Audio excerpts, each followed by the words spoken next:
이 시간 함께 보실 말씀은 마태복음 3장 1절에서 9절까지 말씀입니다. 제가 가진 성경으로 신약 3페이지에 있습니다.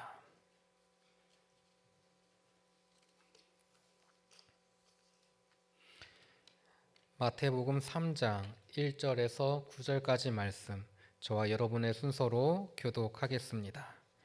그때 세례 요한이 이르러 유대 광야에서 전파하여 말하되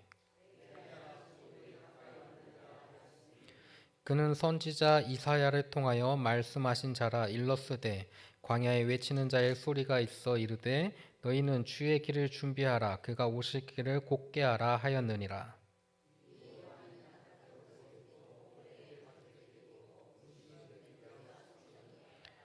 이때 예루살렘과 온 유대와 요단강 사방에서 다 그에게 나아와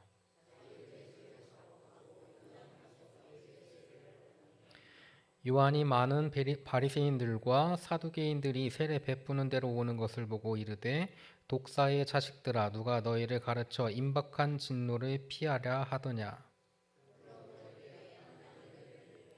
함께 읽습니다. 속으로 아브라함이 우리 조상이라고 생각하지 말라.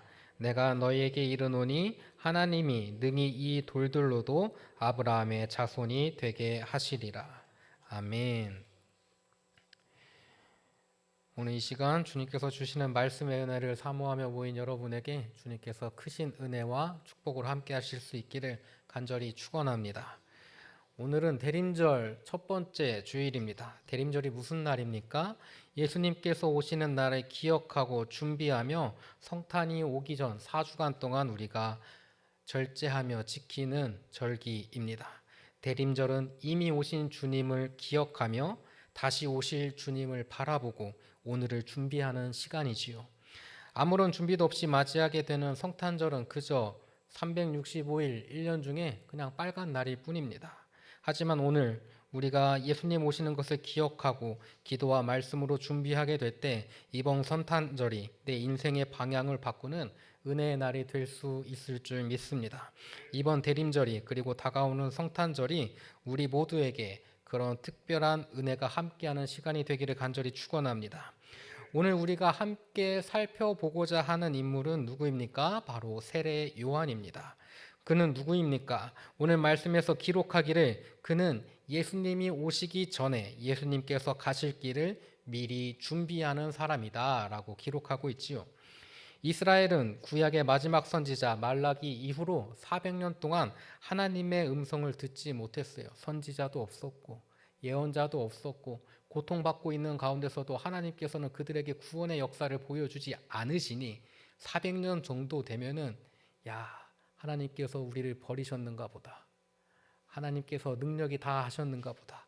이런 의심이 들 법도 하고 걱정도 될 법도 하고 절망에 빠질 법도 하고 좌절할 법도 합니다. 그래서 이 시기를 성경에서는 신구약 중간사, 신약과 구약 사이에 있는 중간의 이야기 또는 하나님께서 말씀하지 않으시고 아주 어두운 시절과 같았으니 암흑기다라고 이야기를 하는데 왜 암흑기입니까? 하나님께서 말씀을 하지 않으시니 그들의 믿음, 그들의 신앙, 그들의 앞날 그 모든 것들이 어두워졌다고 느꼈기 때문이에요. 또한 정치적으로도 억압받았고 영적으로도 어두워졌던 그 시기이기 때문에 우리는 그 시기를 암흑기다라고 말을 합니다. 페르시아 제국 아래에 있었던 이스라엘은 알렉산더 대왕이 이끄는 헬라 제국에 휘둘려 버렸고 그 안에서 다시 작은 왕조들 사이에서 여기 치이고 저리 치이고 나중에는 로마의 발 아래 철저히 짓밟히게 되었어요. 언제 하나님이 일하시는지는 보이지 않았고 언제 말씀하실지 들리지 않았고 하나님 우리를 잊으셨습니까? 라는 질문만 쌓여가던 시대였지요. 그런데 우리가 잊지 않아야 할 것은 하나님의 침묵은 하나님이 쉬신다는 뜻이 아니라는 거예요. 말씀이 들리지 않아도 느껴지지 않아도 하나님은 역사의 밑바닥에서 차근차근 준비하고 계셨어요. 헬라 문화가 퍼지면서 전 세계가 헬라어를 공용어로 쓰이게 되었고 로마 제국이 전쟁을 하려고 길을 닦아내면서 어디든지 복음이 전해질 수 있는 도로가 만들어졌습니다. 유대인들은 회당 문화를 통해서 모여서 말씀을 읽고 토론하는 습관을 가지게 되었지요.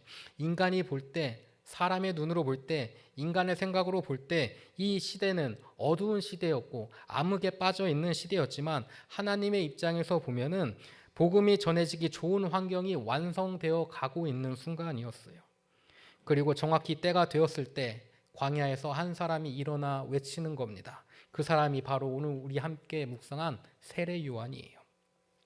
400년 동안 아무것도 들리지 않던 그 시대에 처음으로 다시 하나님의 음성을 들려준 사람, 암흑기의 끝자락에서 새벽을 알리는 종소리와 같은 사람.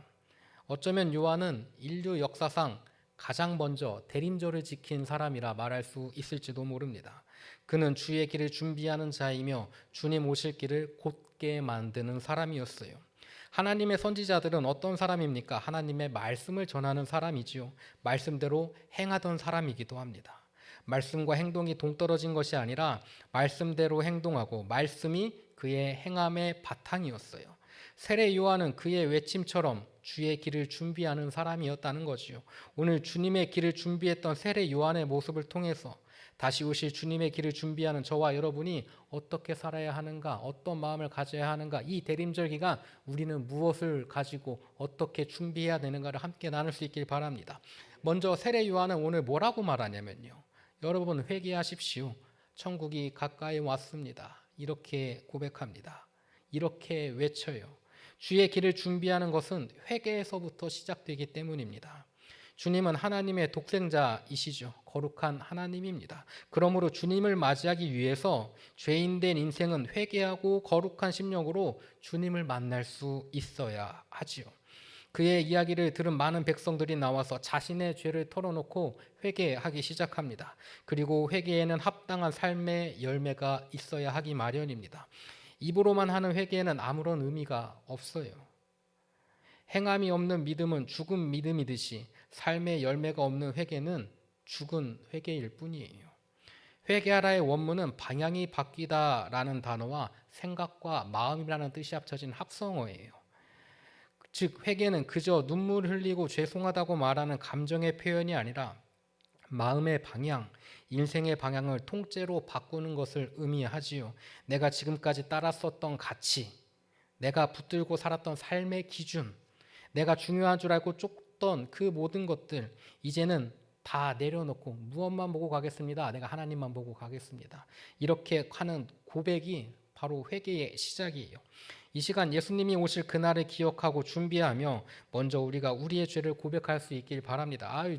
목사님 모르시는 가운데 저는 하늘을 우러러 한 점 부끄러움이 없습니다. 이렇게 살아오신 분들이 우리 교회에 넘쳐나도록 많은 줄 믿습니다. 그럼에도 불구하고 하나님께서 보시기에 우리는 연약하고 하나님께서 보시기에는 우리는 죄인일 뿐이고 하나님께서 보시기에 언제든지 유혹에 걸려 넘어질 수 있는 인생이 바로 우리 아니겠어요? 주님 나의 연약함, 나의 교만함 내려놓게 하시고 주님 대림절 기간 특별히 내가 주님 앞에 무릎 꿇고 나의 잘못된 것들 회개하길 원합니다. 나의 혈기와 나의 분냄과 나의 욕심과 나의 교만과 나의 죄악된 그 모든 것들 내려놓을 수 있길 원합니다. 주님 이게 내 힘대로 잘 안 되네요. 주님께서 나에게 마음의 감동을 주셔야 주님께서 말씀으로 내 삶을 깨닫게 하셔야 주님께서 나와 동행하심으로 나의 삶을 위해서 주님께서 스스로 십자가에 매달려 목숨까지 내놓으셨음을 머리로 아는 것이 아니라 무엇으로 할 때? 마음으로 할 때, 심령으로 할 때 그때가 되어야 내 삶이 변화될 줄 믿습니다. 주님 나의 삶을 이끌어 주옵소서. 이 고백을 하며 살아가며 이 대림절 기간에 보낼 수 있길 바랍니다. 대림절을 맞아서 아름다운 성탄 장식과 즐거운 행사 준비하는 것 중요하지요. 하지만 그보다 더 중요한 것은 우리의 삶의 방향을 돌아보고 휘어진 마음의 방향을 다시 주님을 향하여 삶의 길을 곧게 하는 회개의 계절임을 기억하는 것, 바로 이 사실이 더 중요하다는 거예요. 이 대림절 기간 우리의 삶을 돌이켜 하나님께 기쁨 되는 삶을 살기로 다짐하는 저와 여러분이 되길 바랍니다. 두 번째로 요한은 자신의 삶을 통해서 절제하는 모습을 보여주거든요. 성경은 주님의 길을 준비하는 세례 요한이 특별히 그의 의식주, 먹고 마시고 입고 사는 그 모든 것들을 자세하게 기록하면서 우리에게 보여주고 있습니다. 왜 특별히 의식주에 대해서 기록하고 있습니까? 그것은 하나님이 가장 중요시 여기는 것이며 우리의 삶에서 최고의 가치로 여기는 것이 그것이었기 때문이에요. 하나님이 아니라 인간이 가장 중요하게 생각하는 것이 바로 의식주였기 때문이에요. 세례 요한은 절제하는 삶을 통해서 그 모든 것보다 더 중요한 것이 무엇인지를 보여주고자 합니다. 세례 요한이 머물던 곳이 어디예요? 광야예요. 그는 어린 시절부터 광야에서 자랐고 광야에서 생활했어요. 광야는 사람이 없어 외롭고 고독합니다. 또 광야는 거칠고 불편하고 환경이 열악한 곳이지요. 광야는 세상과 단절된 장소예요. 하지만 사람들이 찾지 않는 이 광야야말로 영적인 훈련을 받기에 최적의 장소라는 거예요. 세례 요한은 그 광야에서 조용히 하나님과 씨름하며 자기를 비우고 절제하며 사람의 박수 대신 하나님의 눈길을 바라보는 법을 배웠습니다. 세례 요한이 오늘 입은 옷은 뭐예요? 낙타의 털로 만든 옷이에요. 당시 문화에서 가난한 사람들의 옷차림에서 흔히 찾아볼 수 있는 직물이에요. 세례 요한은 당시의 죄악된 현실을 부정하며 회개를 선포하는 절제의 모습을 특별히 그의 의복을 통해서 보여주고 있습니다. 또한 그가 먹던 것은 메뚜기와 석청이었다고 해요. 메뚜기 드셔보셨어요? 무슨 맛이에요? 고소한 맛이에요? 새우맛 아니에요? 새우맛 조금 비슷하죠? 저도 어렸을 때 생각해보면 할머니가 메뚜기 잡아서 참기름에다 이렇게 볶아 주셨어요. 지금 생각해보면 예전에 먹었던 게 더 맛있는 경우가 왕왕 있어요. 그 중에 하나가 저는 개인적으로 동치미 같거든요. 그 확실히 땅 파고 묻어놔가지고 그 동치미 눈 왔을 때 항아리 딱 열어가지고 먹으면 고구마랑 먹으면 기가 막혀요. 둘이 먹다가 둘 다 죽어도 모르겠어요. 근데 요즘 동치미들 영 그 맛이 안 나잖아요. 근데 지금 아마 메뚜기를 먹어도 예전에 그 맛은 안 날 거예요. 근데 이때 당시에 여기 나오는 메뚜기가 우리 먹는 그 메뚜기가 아니에요. 엄청 커요. 예, 때라 커요. 그래서 아마 더 그 맛이 진하고 그럴 텐데 이 음식을 먹는 세례 요한의 모습을 통해서 무엇을 우리가 기억해야 되냐면 이 메뚜기가 주인이 있어요. 누가 어디 모아가지고 아니 양식하듯이 키웁니까? 아니에요. 어디서 나서 들에서 나서 어디를 날아다녀 들을 날아다녀요. 때로는 그게 엄청 많아져가고 논밭을 그냥 다 잡아먹고 그런 때가 있지 않았겠어요. 이 메뚜기의 주인이 누구예요? 사람이 아니라고요. 그냥 자연에서 나서 자연에서 죽고 자연에서 많아지기도 하고 적어지기도 하고 그런 거예요. 이 메뚜기가 날씨가 자기들이 살기에 안 좋으면은 알을 낳아놓고 부화를 안 한대요. 그리고 1년 있다가 다시 그때가 되었을 때 날씨가 좋아야 한꺼번에 부화를 한다는 거예요. 그래서 가끔 성경에서 보면은 메뚜기가 때가 날라와서 다 잡아먹고 날아갔네 어쩌네 이런 이야기 나오잖아요. 이게 갑자기 개체수가 많아진 게 아니고 2년 3년씩 한꺼번에 쌓여서 한꺼번에 부화한 거예요. 근데 이 메뚜기가 자연에서 발생해서 그렇게 빵 터질 때도 있고 때로는 적을 때도 있을 거 아니겠어요. 주인이 없어요. 그 말은 뭐예요? 메뚜기를 먹는 사람들은 내 것을 가지지 못한 사람들이에요. 가난한 자들이에요. 연약한 자들, 내 손에 쥔 것이 없는 사람들, 그거 먹고 삶을 연명하는 사람들이에요. 즉 세례 요한이 먹었던 것, 입었던 것, 그가 지내던 모든 공간, 가난한 자, 연약한 자, 가진 것 없는 자들의 삶을 대변하는 모습을 보여주고 있어요. 그런데 우리는 지금 굉장히 좋은 시대를 살아가고 있지 않겠습니까? 인터넷이나 유튜브만 딱 켜도요, 맛집 리스트가 쭈루루루룩 나와요. 인천에 가면 뭐가 맛있고 부천에 가면 뭐가 맛있고 근데 구로에는 별로 없는 것 같고 어쨌든 그렇게 막 짜라라락 나와요. 또 우리 오늘 어린이부 친구들도 성탄 연습하고 수고했다고 오늘 또 선생님들이 맛있는 거 배달시키셔가지고 핸드폰만 열면 배달시켜서 입에다 맛있는 걸 넣어줄 수 있는 시대를 살아가고 있지 않겠어요? 옷장 문만 딱 열면 옷이 되게 많은데 뭐라고 해요? 입을 게 없네. 이렇게 이야기하지 않아요? SNS에서는 여행, 카페, 멋있고 성공한 삶을 살아가는 나를 자랑하는 것들이 끊어지지 않고 있지요. 물론 잘 먹고 잘 입고 적당히 즐기는 것 자체가 잘못은 아니에요. 하지만 우리가 대림절만큼은, 특별히 대림절만큼은 주님께서 나를 사랑하셔서 더 낮고 낮은 곳으로 오셨는데 그 아기 예수님을 기억하는 이 절기만큼은 우리가 절제의 버튼을 한번 눌러보자 그거예요. 지갑을 절제하고 우리의 말에서 나오는 입의 말들을 절제하고 감정을 절제하고 우리의 시간을 절제해서 하나님께 더 드려보자는 거예요. 그래서 나는 무엇으로 주님을 기다리고 있는가 스스로에게 물어볼 수 있는 절기가 되었으면 좋겠습니다. 마지막 시대에 먹고 마시는 것에 빠져서 하나님을 사랑하지 않고 멸망한 사람들을 기억하며 나의 삶을 절제함으로 다시 오실 주님을 기다리는 신앙을 소유하는 저와 여러분이 되었으면 좋겠어요. 마지막으로 세례 요한은 복음을 전하며 주님이 오시는 길을 준비하고 있습니다. 세례 요한은 하나님의 말씀을 전하는 선지자로서 400년 만에 이 땅에 나타난 거 아니겠어요? 그에게 수많은 사람들이 몰려왔어요. 그렇게 원하고 원했을 때 대답이 없다가 드디어 그 대답이 왔으니 얼마나 그 갈망하던 마음들이 세례 요한을 만나고 싶은 마음으로 표현되었겠어요. 그의 이야기를 듣고 싶고 그에게 세례 받고 싶고 그와 함께하며 그의 가르침을 따라서 살고 싶은 마음이 너무나도 커졌다가 지금 터지기 일부 직전인 상황이에요.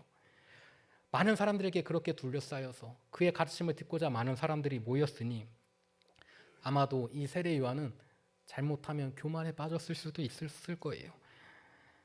또 그 자리에 온 사람들이 일반 사람들만 있는 것이 아니라 교만하기 짝이 없다고 하는 바리새인들과 사두개인 그리고 마음이 굳어버린 군인들까지 왔다고 기록합니다.